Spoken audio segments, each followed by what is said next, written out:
Hello, good morning. आज की class DElEd second semester धारा 343 से आज हम प्रारंभ करेंगे। उससे पहले मैंने 6 धाराएं पढ़ाई थी। पहली धारा थी धारा 21A, दिसंबर सन 2002 अनुच्छेद 21 भाग 3 के माध्यम से 86वें संशोधन विधेयक में 6 से 14 वर्ष तक के सभी बच्चों के लिए निःशुल्क और अनिवार्य शिक्षा के अधिकार को मौलिक अधिकार माना गया। अनुच्छेद 21A के अनुसार कानून संकल्प द्वारा राज्य अपने अनुरूप 6 से 14 वर्ष तक के सभी बच्चों को मुफ्त और अनिवार्य शिक्षा का प्रदान करेंगे। धारा 2 में कहा गया था 28A, राज्य द्वारा पूर्णतः पोषित किसी शिक्षा संस्था में धार्मिक शिक्षा नहीं दी जाएगी। धारा 29 में कहा गया था, धारा 29 में की 2 हैं, धारा 1 और 2। पहली धारा में कहा गया था भारत के राज्य क्षेत्र अथवा किसी भाग के निवासियों के किसी विभाग को अपनी विशेष भाषा, लिपि या संस्कृति बनाए रखने का अधिकार होगा। धारा 29(2) में कहा गया था राज्य द्वारा पोषित या राज्य निधि से सहायता प्राप्त करने वाली किसी शिक्षा संस्था में किसी नागरिक को धर्म, प्रजाति, जाति, भाषा या उनमें से किसी एक के आधार पर प्रवेश देने से नहीं रोका जाएगा। धारा 4:30 में कहा गया था धर्म या भाषा पर आधारित सभी अल्पसंख्यक वर्गों को अपनी रुचि की शिक्षा संस्थाओं की स्थापना तथा प्रशासन का अधिकार होगा।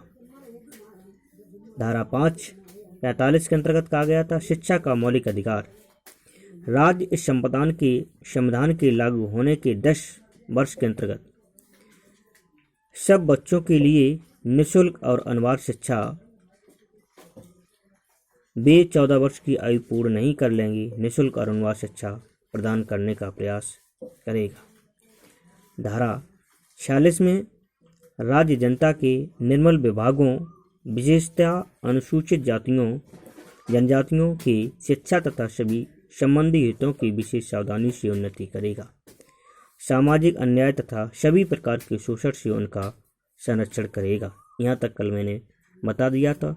आज धारा 43 में बताएंगे देवनागरी लिपि में। हमारी देवनागरी लिपि जो है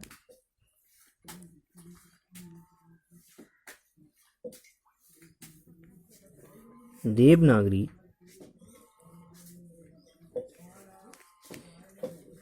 लिपि में हिंदी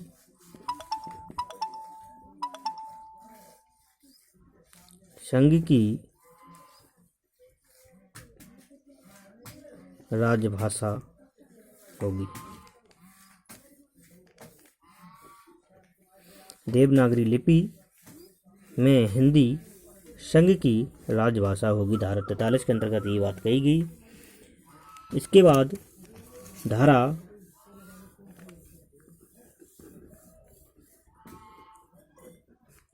350 देवनागरी लिपि में हिंदी संघ की राजभाषा होगी।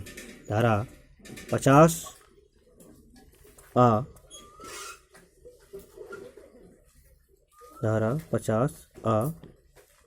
में कहा गया कि प्रत्येक राज्य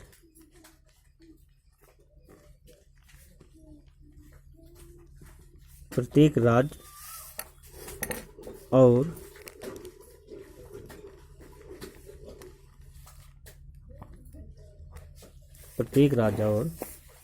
प्रत्येक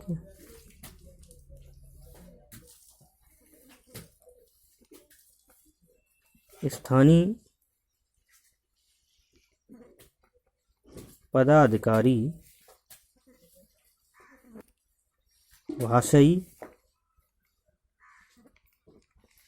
अल्पसंख्यक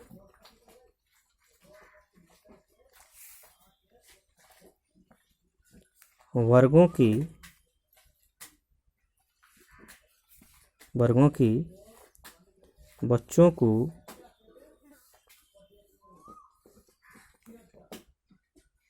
प्राथमिक स्तर पर अपनी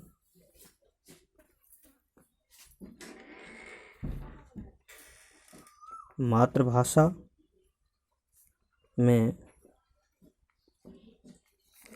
शिक्षा प्राप्त करने की पर्याप्त सुविधाएं प्रदान करने का प्रयास करेगा। क्या करेगा, इसे समझ लें। प्रत्येक राज्य और प्रत्येक स्थानीय पदाधिकारी भाषाई अल्पसंख्यक वर्गों के बच्चों को प्राथमिक स्तर पर अपनी मातृभाषा में शिक्षा प्राप्त करने की पर्याप्त सुविधा प्रदान करेगा। इसके बाद 9 नंबर धारा 3 से 51। धारा 3 से 51 में कहा गया, हिंदी भाषा की वृद्धि करना। क्या? हिंदी भाषा की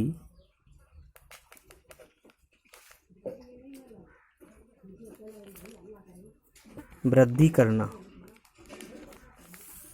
हिंदी भाषा की वृद्धि करना,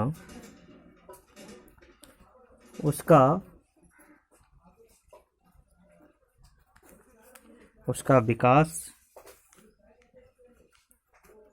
करना तथा उसकी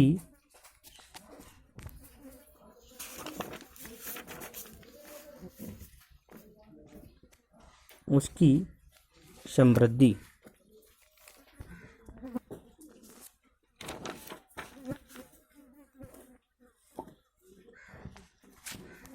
विकास करना तथा उसकी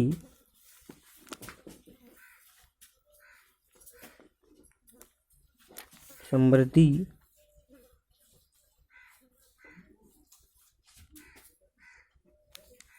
सुनिश्चित करना। संघ का कर्तव्य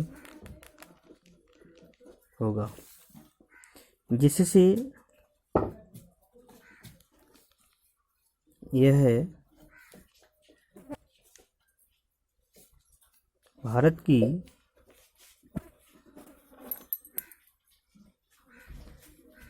मिश्रित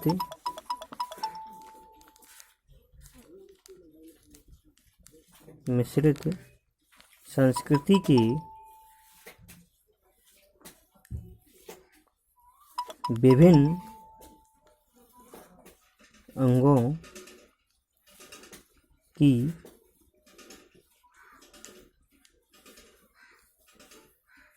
अभिव्यक्ति का माध्यम बन सके।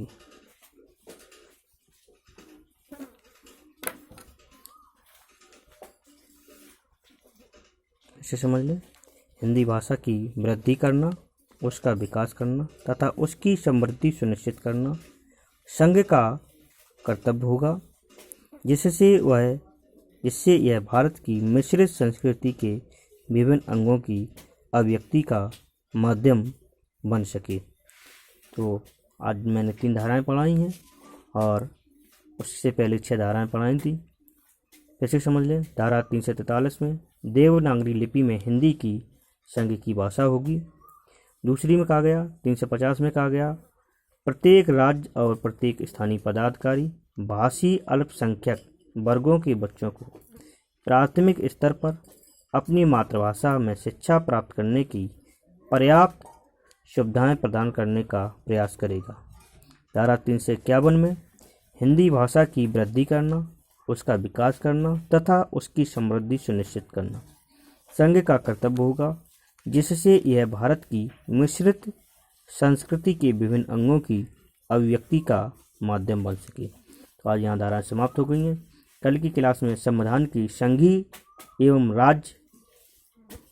राज्य एवं समवर्ती सूचियाँ तथा शिक्षा का स्वरूप पढ़ाएंगे। ओके, धन्यवाद।